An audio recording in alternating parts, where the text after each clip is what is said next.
৩০ জানুয়ারি। এই দিনটা ভারত কখনো ভুলতে পারে না। ১৯৪৮ সালের এই দিনে একটি গুলি কেড়ে নিয়েছিল একজন মানুষকে, কিন্তু তার আদর্শকে নয়।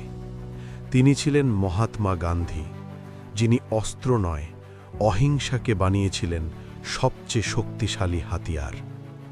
ভারতের স্বাধীনতা শুধু যুদ্ধ দিয়ে আসেনি, এসেছিল সত্য, অহিংসা আর আত্মত্যাগের মাধ্যমে।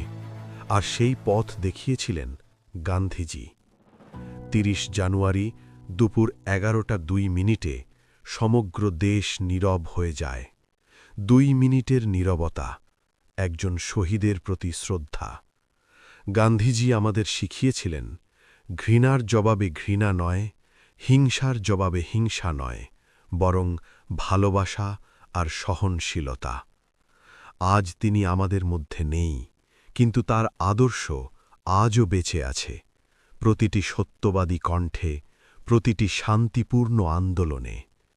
৩০ জানুয়ারি শুধু শোকের দিন নয়, এটা প্রতিজ্ঞার দিন।